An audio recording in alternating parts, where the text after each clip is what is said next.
আসসালামু আলাইকুম, সবাই কেমন আছেন? আশা করি ভালো আছেন। আজকে আরও নতুন একটা ভিডিও নিয়ে আপনাদের সামনে আবার চলে আসলাম। আজ আমি দেখাবো বাসার যে কাঠের ফার্নিচারগুলো থাকে, যেগুলো ঘন কাজ করা, তো এই কাজের ফাঁকে কিন্তু অনেক ময়লা আটকে থাকে, যেগুলো কাপড় দিয়ে পরিষ্কার করলেও কিন্তু সুন্দরভাবে পরিষ্কার করা যায় না। আমার এর আগের আরও একটা ভিডিওতে আমি কাঠের ফার্নিচার পরিষ্কার করা দেখিয়েছিলাম, যেটা আমি ব্রাশ দিয়ে করেছি, তারপর আমি পুরোপুরি সন্তুষ্ট হইনি। তো আজকে আমি যে পদ্ধতিটা আপনাদের সাথে শেয়ার করব, সেটা এখন পর্যন্ত ইউটিউবে কেউ দেখায়নি।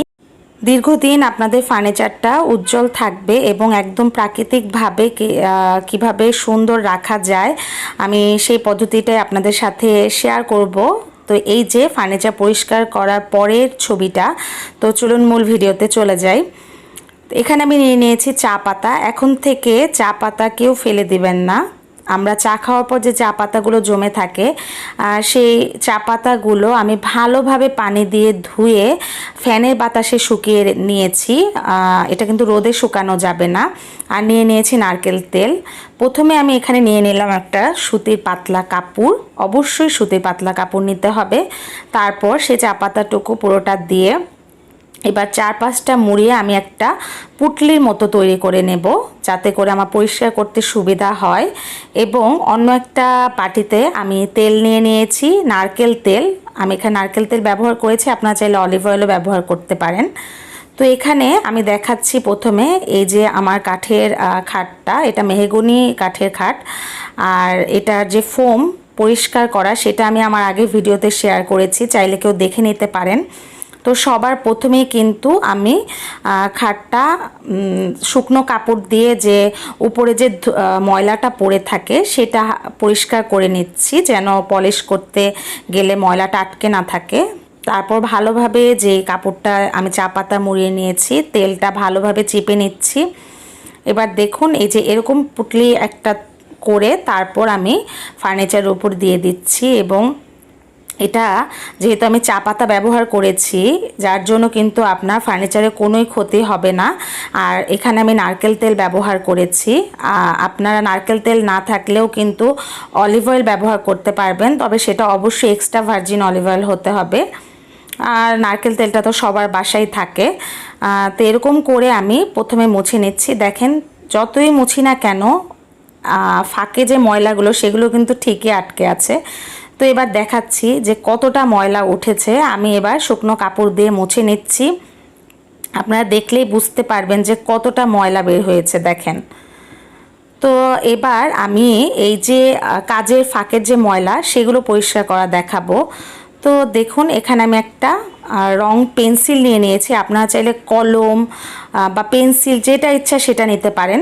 তো সেটা আমি ভালোভাবে একটা কাপড় দিয়ে মুড়িয়ে নিলাম। নিয়ে আপনারা চাইলে একটা রাবার দিয়েও বেঁধে নিতে পারেন। আমার বাসায় উলের সুতা ছিল, আমি সেটা দিয়ে বেঁধে নিলাম। এবার এটা দিয়ে আমি আপনাদেরকে ম্যাজিক দেখাবো, আপনারা দেখলে অবাক হয়ে যাবেন। আর এই যে কাজের যে চিকন চিকন যে কাজগুলো, সেগুলোর ফাঁকে যে ময়লা, সেটা এবার পরিষ্কার করে নেব। তো সবার প্রথমে কিন্তু আমি একটু হালকা করে তেল লাগিয়ে নিলাম। এবার ফাঁকের ময়লাগুলো, কাজের ফাঁকের ময়লাগুলো আমি পরিষ্কার করে নিচ্ছি। এই কাজগুলো কিন্তু আমরা যতই সুন্দরভাবে পরিষ্কার করি না কেন, এগুলোর ভিতরে কিন্তু অনেক ময়লা আটকে থাকে। তো এটা দিয়ে কিন্তু ম্যাজিকের মতো পরিষ্কার করতে পারবেন। এবং এটা দিয়ে যে পরিষ্কার করার পর কত সুন্দর পরিষ্কার হয়, সেটা আমি নিজেই দেখে অবাক হয়ে গিয়েছি। এবং যত চিকন কাজই হোক না কেন, আপনারা যদি আরও চিকন কাজও হয়, তাহলে কিন্তু সেক্ষেত্রে আপনারা আরও চিকন পেন্সিল বা চিকন কাঠি নিতে পারেন, তাহলে আরও সুন্দরভাবে পরিষ্কার করতে পারবেন। তো আমার কিন্তু এই পেন্সিল দিয়ে সুন্দরভাবে পরিষ্কার হচ্ছে। তো আমি ফুলগুলো এভাবে পরিষ্কার করে নিচ্ছি। আর অনেকেই বলেন যে ফার্নিচারে ক্ষতি হবে কি না। কেন, ফার্নিচারে যদি ভাই ক্ষতি হতো তাহলে কি আপনাদের সাথে শেয়ার করতাম? আমি কি আমার নিজের ফার্নিচারে ক্ষতি করে তারপর একটা ভিডিও করার জন্য আপনাদেরকে দেখাই? অবশ্যই না। আমরা যতটুকু ভিডিও শেয়ার করি ইউটিউবে, সম্পূর্ণ নিজস্ব অভিজ্ঞতাটুকুই আপনাদের সামনে তুলে ধরি, আর কিন্তু কিছুই না। আমি আমার নিজের ফার্নিচারে ক্ষতি করে তো আমি আর একটা ভিডিও করব না। আমার নিজস্ব অভিজ্ঞতাটুকুই আপনাদের সামনে তুলে ধরি, যেন আপনারা একটু হলেও উপকৃত হন। এবং অনেকেই অনেক ভিডিও করে, এক একজনের ভিডিও দেখে আমরা অনেক কিছু শিখতে পারি। তো ব্যাস এতটুকুই, ইনশাল্লাহ কোনো ক্ষতি হবে না। আর আজকে তো আমি চা পাতা দিয়ে করে দেখালাম, আর নারকেল তেল, এটা কেন ক্ষতি হবে আপনারাই বলুন। অনেকেই কমেন্টস করে, তার জন্য আমি কথাটা বললাম। তো এখন আমি ফোমের ফাঁকে যে ময়লাগুলো আটকে আছে সেগুলো পরিষ্কার করা দেখাচ্ছি। তো দেখেন কত সুন্দরভাবে কিন্তু পরিষ্কার হয়ে গেল এবং এক ফোঁটা ময়লাও থাকবে না।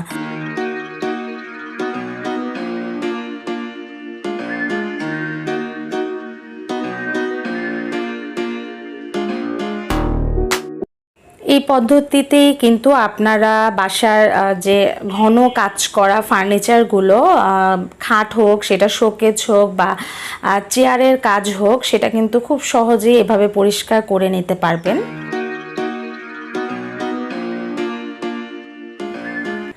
সবাইকে একটা কথা বলে নিতে চাই, আমার ভিডিওগুলো ভালো লাগলে প্লিজ আমার চ্যানেলটি সাবস্ক্রাইব করে পাশে থাকা বেল আইকনটি ক্লিক করে দিবেন। আপনাদের একটা লাইক পেলে বা একটা কমেন্টস পেলে আরও বেশি কিন্তু উৎসাহিত হই নতুন নতুন কাজ করার জন্য। অনেকেই ভিডিও দেখেন কিন্তু সাবস্ক্রাইব করেন না, তো প্লিজ সাবস্ক্রাইব করবেন, পাশে থাকবেন, তাহলে আরও সুন্দর সুন্দর কাজ আপনাদের সামনে তুলে ধরতে পারবো এবং আপনাদের সহযোগিতা পেলেই কিন্তু আমরা আরও ভালো ভালো কাজ আপনাদের সামনে তুলে ধরতে পারবো। তো এবার আমি ফোমের নিচের দিকটা পরিষ্কার করে নিচ্ছি। তো এভাবে করে পুরো খাটের যে কাজগুলো সেগুলো আমি পরিষ্কার করে নিলাম। আজকে ভিডিওটা একটু বড় হতে পারে, কারণ আজকে আমি পুরো ভিডিওটাই একদম মোছা, আমি কোনো কিছু বাদ দিইনি। ভেবেছি পুরোটাই আপনাদের সামনে আমি তুলে ধরবো যে কীভাবে পরিষ্কার করেছি, তার জন্য ভিডিওটা একটু বড় হতে পারে। তো এবার পুরোটা খাট পরিষ্কার হবার পর আপনারাই দেখে বলবেন যে কেমন হয়েছে, আগে কি ছিল আর এখন কেমন হয়েছে। একদম কিন্তু মনে হচ্ছে যেন নতুন কিনে নিয়ে আসা হয়েছে। মাশাআল্লাহ, এত সুন্দর পরিষ্কার হয়েছে। সামনে ঈদ আসছে, আপনারা কিন্তু খুব সহজে আপনাদের ঘরে ফার্নিচারগুলোকে এভাবে চকচকে পরিষ্কার রাখতে পারেন। তো আজকে আমার ভিডিওটি কেমন লাগলো সেটা অবশ্যই কমেন্টস করে আমাকে জানাতে ভুলবেন না। আমি স্ক্রিনে আগের খাট কেমন ছিল আর এখন কেমন সেটা দেখানোর চেষ্টা করলাম। আশা করি আমার আজকে ভিডিওটা দেখে আপনারা অনেক উপকৃত হবে।